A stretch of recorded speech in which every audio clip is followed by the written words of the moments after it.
If you're like me, you've probably built up a large collection of games over time, most likely thanks to sales.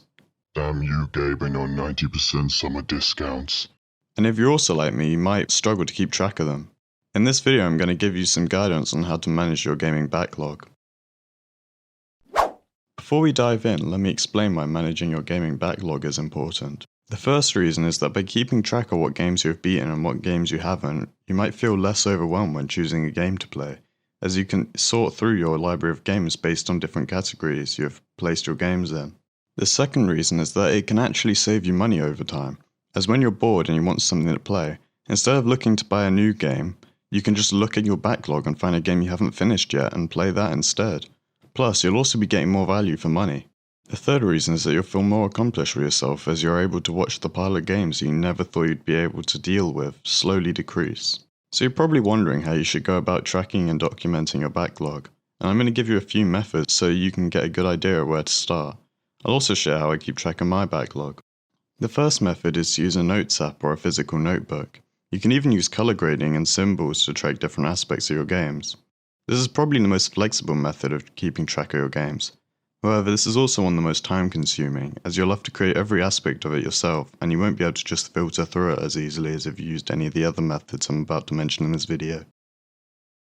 Which, if you're like me and have a large game library and just want to play a game, then you probably don't want to spend ages going through them all to find a game. The next method solves this issue, that being a Google or Excel spreadsheet.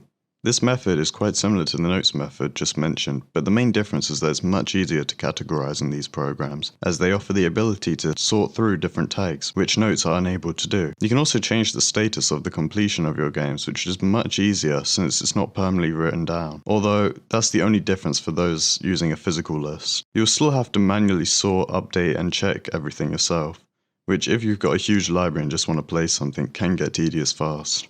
The last method is by using a website like Keep Track of My Games, Infinite Backlog, and Backloggery. Of course, there are likely more, but these are the main ones based on my research. This is the method of tracking your games backlog and library that I recommend the most, with my favourite being Backloggery, which I've been using for years now. Not sponsored, by the way, I just prefer how it works over the other sites available. The reason that this is the best method in my opinion is purely because you can categorize everything, rate your games, and really add as much detail into the makeup of the game in your profile as you want, as you have full control. It also serves as a central hub for your game library and allows you to track progress, taking down your backlog easily. And sites like Backloggery also offer neat little features like multi-tap for viewing your friends' progress, and game roulette, which allow you to be given a game at random that you haven't finished yet, which completely removes having to look through your library for a game to play altogether, as the website picks for you.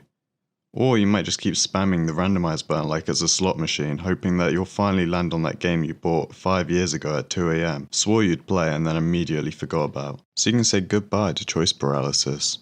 In my opinion, this has to be the best method of tracking your backlog by a long shot, and it makes it extremely easy to add games to your library from all of your platforms. Okay, so now we've looked at all of your options for tracking your library, I'm just going to talk about what I use, which, as I just mentioned, is Backloggery. Backloggery is a website which I found when I was bored one day and wanted to see my full library, so that I could choose which game to play.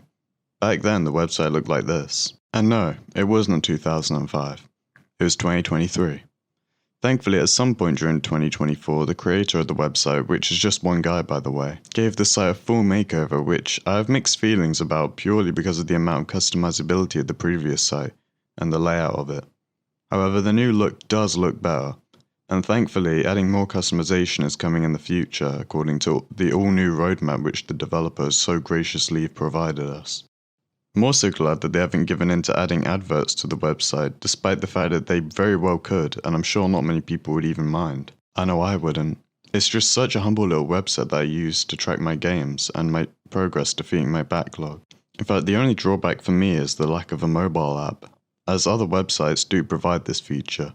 But to be fair, I'm at my computer most of the time anyway, so this isn't even close to being a deal breaker for me, although I wouldn't blame you if that is for you. As a result of using Backloggery, my backlog has actually been slowly decreasing each year. But despite all this, I still feel the need to buy new games, and sometimes I don't want to play the game from my backlog.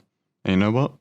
That's totally fine. Just because you may want to get rid of your backlog and track your games doesn't mean you need to stop buying or playing new ones as a result. Heck, if you're thinking of doing this yourself, which I'd encourage you to do, I'd probably only tell you to use it as a rough guideline and as a method to prevent yourself from getting carried away buying new games, and instead appreciate the ones you already have. Overall, I'd urge you to start tracking your games if you aren't already, using any of the methods mentioned in this video, whatever works for you. This even applies if you don't think you have a very large library.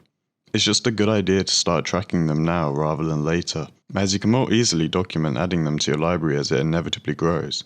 And also just because it's really fun to see your statistics change over time as you finish each game. I know I get a little dopamine hit every time my backlog decreases by 1. So that's about it for this video. If you found this helpful, consider subscribing and drop a comment letting me know how you track your backlog. I read all of them and I'm genuinely curious to see what you guys do to track your backlogs. I'll also leave my backloggery profile in the comments if you want to check it out. Anyway, before I finish, I should probably see what game I should play next on the backloggery roulette. And... shit!